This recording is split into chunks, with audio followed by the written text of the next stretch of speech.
How's it going, Kaisa? Good. How are you doing today, Les? Just, living. Living the dream. Living, breathing. She's not living the dream because I pulled her up from beautiful, sunny Cali to be up here in this rainy weather. But I'm so grateful Nothing I'm not here. used to. Thank you for having me. Yes. Thank you for having me. What are we diving into today? Let's talk about injuries, which is a tricky topic. That's an important topic, though. Yeah. Definitely. So I think what I would love to talk about when it comes to injuries, I mean, in addition to maybe hearing some of your experiences with injuries that you've overcome, is also talking about the mental side of injuries and how you kind of navigate that and heal not only your body, but your mind. Yeah. I mean, so this is a huge topic. I'm glad we're talking about this. And it's actually very relevant to what's going on in my world right now. Yeah. So the first thing that I have come to realize about injuries is that it's not a negative thing. And that's taken me a long time. I mean, I still work through that, but I truly believe that injuries are our body's way of loudly trying to tell us something. I think that in almost any injury that I've had, besides an acute injury where something happens, it's always been looking back, stuff was going on and I wasn't listening to my body and all the little kind of cues that she was giving me. And then finally something, happened big enough. But injuries have guided a lot of the turns of directions in my life. So I actually have a pretty big love and appreciation for them, not when they happen and not in the moment, let's be real, but for the lessons that they've taught me. Yeah. What are some of the biggest lessons your injuries have taught you? I mean, I'm going through one right now. It's really fascinating. I have an injury in my heel, and it's showing up as like a bone spur. So, and I've gotten, it x-rayed, and basically it's just, I'm in a lot of pain all the time. And it's hilarious because it's not showing up on an x-ray. Like nothing's wrong with my heel.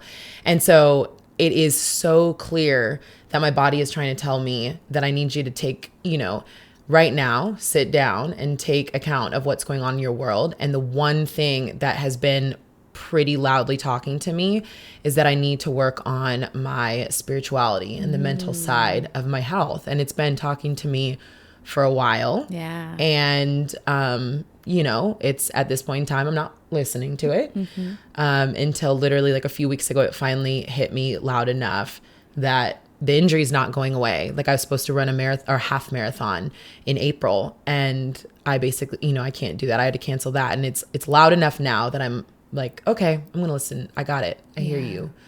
But I think, it's so easy to be, depressed or feel like it's a setback, but I honestly feel like they're gifts. And I think that that's one of the, loud ways that your body is trying to talk to you. Yeah, definitely. I'm curious what the journey was maybe like to understand that, because I'm sure if you've had injuries maybe when you were younger and you didn't feel that way, what was the process where you started to learn how to appreciate and figure out what those injuries were trying to teach you? Yeah, great question. So I think the first one, so I had never really been injured. I got to college and then I was injured the entire time in college. Yeah. And it was overuse injuries. So basically just after one thing healed, the next thing would fall apart. And so when I exited college, my injuries led me into training because I wanted to learn about my body and I wanted to heal my body. So I got to the point where I became a certified trainer, and I think we all know the story. I basically started training and fell in love with it. But that was the first time that I realized an injury had a positive effect on my life. Yeah. And so I kind of started my relationship around that kind of shifted, and I just took note of it. Yeah. After college, I had this kind of just this little burning flame still inside of me that I wanted to compete. Yeah. I started doing CrossFit workouts and trying to compete in some things. And again, I was super injured and my body just had enough. So I took a break from that and started really focusing on body weight workout. And it just totally shifted the way I felt about my body and in my body. And again, that came from an injury. Yeah. So it was like, all right, ding number 2 of like a positive little, nugget in my pouch of what an injury was trying to teach me. And then one of the most major ones happened in my late 20s. I was just playing in a rec soccer game, and the goalie kicked me, and he just literally broke my leg. And that was the most traumatizing one, and the most profoundly, like, it literally shifted everything in my world. Because at that point in time, I had just started on my own in social media, and I was feeling a lot of the pressure of like keeping up with the image of having to create my workouts all day, every day. I was trying to come back from 2 bad bodies and trying to rebuild what I was now trying to do on my own. And I felt like an injury was the most detrimental thing ever to me. But it was absolutely the most incredible thing. I remember several days into my injury, I was sitting on my couch, just so depressed and feeling like, I know this is dramatic, but I am dramatic, feeling like my world was over. And it just like, it hit me all of a sudden, like, okay, like what are you trying to tell me? And I just had this moment of being like almost in some sense outside of myself. And I had this conversation with my body, and it was like, holy shit. Still to this day, I am beating you up. Like, still to this day, I'm upset that you never were the athlete that I wanted you to be or thought that you could be. Still to this day, I basically trash you. I don't support you and love you the way that I should. And you're out here doing everything you possibly can for me. And I'm just over here, like, not even saying thank you, but saying like, it's not good enough. And so it literally hit me like a shit ton of bricks. And I was like, I remember talking to my leg, sound crazy right now, but I was like, I will literally from this point on do everything that you possibly tell me and need me to do. Like, I'll be as in touch with you as I possibly can. I will listen to you from a little whisper that you tell me about something. I will listen to you. And it changed the whole course of my life and everything that I was doing.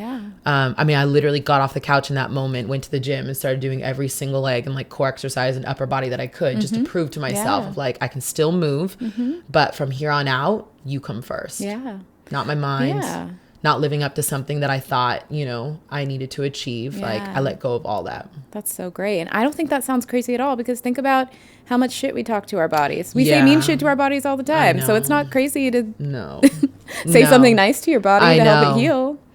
No, I know. And we've talked about that in another podcast, but it's like, I believe firmly, like, she's always listening to me, and whether or not I'm saying it out loud, or I'm thinking it, she's absorbing that. So that was a huge shift again, in a realization that injuries they're really not coming out of nowhere, even though they may seem like it. And they're really not setbacks, even though they may seem like it. I mean, the one that I'm dealing with right now is incredibly frustrating, but I'm so aware. It's almost comical. Like, I'm so aware of why it's happening right now and what's going on. I mean, Les, I tell you, I have gone to every person I possibly can in my Rolodex of like who can help heal me, from energy workers to my naturopath, chiropractor, my physical therapist, my trainer, like everybody. And everybody's just basically says like, like this is showing up as a bone spur. But if it was a bone spur, it would show up in an x-ray. So it's laughable to me, because at this point in time, it's so clear that she's literally just saying, I need you to listen to me. I need you to slow down the movement and start working on the mental side. And if you're not going to listen to me, then I'm going to force you to slow down. Exactly. So it's exactly what's happening right now. Yeah. How have you learned to figure out not only that your body is telling you to slow down, but like what areas you should be working on instead? I think that's such a beautiful thing. I'm curious. That's a good question. I think that it stems from the fact that I am pretty connected with myself. And I think I almost start to feel like I sound redundant saying that it's vitally important to do the things and to find the tools to help you get connected to yourself and stay connected. And hilarious that this is like, movement is the way that I connect. And so I'm very in tune with knowing like if I'm showing up almost every day to my workouts and just like not feeling it, and like if I'm in that state, like I'm using that's my tool to tell me like there is something else going on, like what is it? And so I feel like it's been a process of getting connected to myself. I mean, I've been so disconnected to myself for so long. So it is definitely a work and always a work in progress to get back to myself and to feel like where I'm at today, you know, is in a good place. But it's being able to be connected, and it's being able to listen and listen carefully. Yeah. And also be okay with like what you hear. Cause sometimes like, and again, that sounds like crazy, but like your body will tell you everything that you need to know. And all the way back to like career choices, like in everything, in relationships with people, like everything that you possibly need to know, your body will tell you that if you're connected. Yes. And being able to hear from the small little whisper of it trying to tell you something, whether you're in the room, like, you know, like you go and you meet somebody and like your stomach doesn't feel right. Like it's your intuition. That is my body's way of saying like, move on to the next. Yep. Yeah. Yeah. Ooh, and I listen that's a now. word. Yeah. And the injuries have taught me that more than anything of how valuable, and they've never led me astray. Every time I've had an injury, although it's taken, you know, it takes me a while to like wrap my mind around it. This one took me 4 months to like really, you know, wrap my mind around this one and where I needed to go, but it's never left me astray. It's always pushed me in the right direction. Always. Yeah. Yeah. So for people who may not be as well seasoned with listening to their bodies yet, how do you recommend someone either quiet down and start listening, or be able to better understand what their body is trying to tell them? I think one of the things that I always used was like joy and happiness. And I think that anybody can take a moment and just reflect on what brings them happiness and joy in their life. Yeah. And to do more of that. Yeah. And to kind of like fearlessly do more of that. Like I've said this a lot, even if I'm talking to trainers and I'm saying, you know, to be able to step in your space and, you know, do what you're passionate about. And sometimes that may mean that some of you in this crew may realize that training is not the thing that you're most passionate about.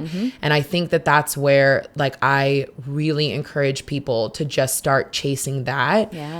Me chasing my happiness and trying to figure out like at all costs, no matter what, to honor that. Was what led me, you know, to where I am and what helped me develop a deeper connection with myself. But I think it's as with everything, it's practice and it's work and it takes time. And I think it's really important for people to understand, like I think since right outside of college, I have worked so hard on myself. So that's a good, you know, 14 years. So it takes time. And being patient is so important in the process. Absolutely. I think that's a really good segue into my next question, which is just around the mindset when it comes to injuries. It can be so frustrating if you're used to being able to do certain things, or especially for those people who, like you, movement is a really big tool. And then if you're all of a sudden not able to do that, or not able to do that in the way that you're used to doing it, how do you kind of tackle mindset when that happens?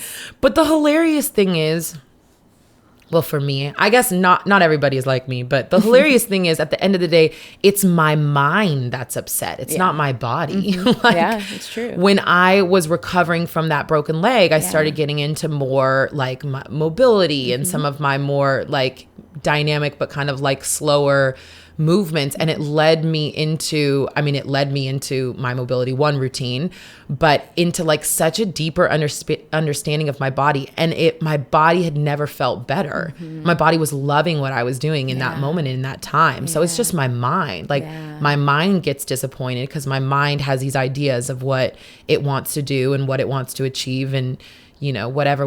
But at the end of the day, when I can just shut that up and I can say like the caring for my body comes first, that's all that really matters. And my body proves to my mind every single time that she knows what's up. So let's be real. Like every single time, any time that I have listened to that and changed it up, my body has always been happy and therefore I've been happy. Yeah. I love that.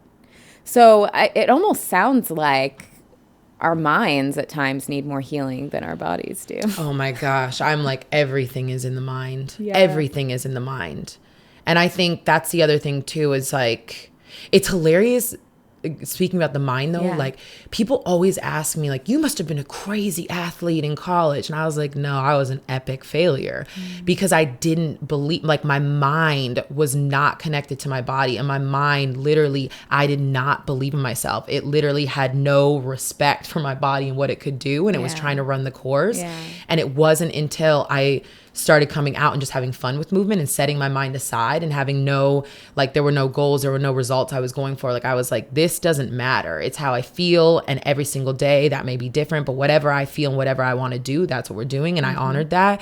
And I mean, again, every lesson for me really comes in movement and being in touch with my body. But it taught me so much about the fact that like your mind's always going to run and race. And your mind's always like, in some sense, like, no knock to my mind, but my mind is more always going to be that negative side of things, like the things you should do this or you can't do this. And so I don't try to get in touch with my mind. I'm trying to be in touch with my body, and I'm trying to be in touch with like how I feel at all times, like how I physically feel, not what I think, how I feel. Totally. Yeah. And I think it's because our minds are in some ways like still very primal when it comes to survival. And so if we're used to being able to do certain things, because for us, that's what safety is, or that's where our ego is wrapped up, or worthiness or whatever, our mind is always going to be like, okay, but this thing, this is what we do. This is where we feel safe. Oh, and for me, I definitely agree with the primal, but like ego and worthiness is everything to me. Like those have been such driving forces to me in the most negative way possible. And I think that, again, I think everything takes patience, and I think that everything is a learning lesson. And I think that the biggest thing is that you have to be so kind and gentle, to yourself. But for me, every single time that I honored what my body was saying and shut my mind up a little bit, it always turned into something positive. And I think that, again, my version of positive was whether or not I was happy, right? Like, I think it's really important to understand that you have to start, respecting and valuing different things in life, because, the mind could lead you to your multi-million-dollar home and your nice car and your Louis bag. But at the end of the day, like what my goal is and what I'm always striving for is like happiness, and happiness may lead me anywhere, but because I'm happy, it doesn't matter. Like that's the place that I need to be. Yeah. That's beautiful. I'm curious too. I feel like this is going to be one of those questions where you're going to be like, but that's okay. That's why I like to ask. Get ready so for this. We've talked a little bit about, and this was more so in your documentary, not as much on the podcast, but about you processing things inward. I'm curious if there's any correlation between your body telling you to pump the brakes or injuries happening when you are like holding on to something inward. Always. Yeah. Always. There's this thing, my naturopath always says to me, disease is the body in dis-ease. And it's so fascinating because, so I went to go see this energy worker, because I knew that there were some other things going on with my body and with my life. And my body she's the, she like absorbs everything and then tries to spit it out in a language that I understand, right? Because like kind of you don't understand everything that's going on in your world, and you can't. So she absorbs it and then tries to tell me it. And it was so fascinating because this woman was like, whoa, somebody is doing you really wrong right now. Like really, really wrong. And she was like, your entire body is inflamed. She's like, I see the heel. Like, I know that. And this woman knows not an ounce, nothing about me. And other than my heels bother me. She's like, I see the heel. I totally understand that. It goes all the way up the right side. And we worked a lot on, so your right side is male and your left side is female. So we kind of like dove into that, and she worked a lot on clearing that energy. But really for me, what it was recognizing that. I already knew that. I already knew that. I already knew the situation, and I already knew that it was affecting me like really deeply. And I knew that I was carrying it and I wasn't letting go of it. And so I think at the end of the day, again, I'm fortunate to be in a space where I like really seek and have good people, and people around me that can help me. But I knew it. I knew that I was in, a space where my body was trying to tell me that this is something that you gotta cut out and you gotta let go. yeah, I don't know. I mean, I just always go, she's never let me down. I just always go back to like, sometimes I'm bummed that it takes me that long to like honor her and listen to what she's saying. But, you know, at least it's 4 months and not 4 years. So, yeah. Absolutely. So for you, what does it mean to heal or to feel healed? Like, what does healing look like for you or feel like? I like that you change it. I don't ever think it's healed. Yeah. I think it's always healing. Yeah. I think it's something that's constantly in motion. Yeah. I think for me, a lot of times with healing, I think it's important to reflect back on where I was and where I am, rather than thinking about where I want to go. Yeah. I think that's more of like a cup half full mentality. Yeah. I think, you know, something for me that I'm constantly feel like I haven't healed from, and it bums me out, and I get a little, you know, I talk a little shit to myself in my mind, is the negative relationship that I was in, you know, in my younger years. And it's interesting because I think that the mindset switch is instead of being upset that I'm not somewhere that I visualize myself needing, quote unquote, to be, it's more so like so proud of where I was and where I am now, and having a really deep understanding of who I was at that time and why I was there, and just loving her, you know, and not being upset by that, but just really knowing that like I did the best that I, you know, could fucking do. And I've done so much work, and I've come so far, you know, to be at this point now, and to be proud of that, and not to be upset that I'm not further along or where I want to be. So healing and never healed. Ooh, that is a word on that note. That was your word. You brought life to it. I just asked the question. Thank you. Oh, that was beautiful. Thank you, Les. Yeah, thank you for that, Kaisa. Appreciate you. Appreciate you, always. Thank you. It's just it's like, whew, I don't think people realize how much being able to sit here with you and like these podcasts help me. Like I feel literally every single time that we get done with a conversation, I feel like 10 pounds lighter. I just feel like I don't think I realize I have so much damn baggage that I carry around. Like, let me let go of these bags. It's heavy, heavy weight. But I think if there's any takeaway to that, it's like share your story and let it go. Because when you share it, you release it. And it's like, we don't need to carry it anymore. Yep. And by carrying that, it's like, for me, I carry these stories and they dictate, like they drive the things that I do. And I'm like, no more. Don't need it. Like no more. Yeah. Yeah. Let it go. So long-winded way of saying thank you. I appreciate you so much. And team, again, thank you so much for tuning in. I appreciate you all.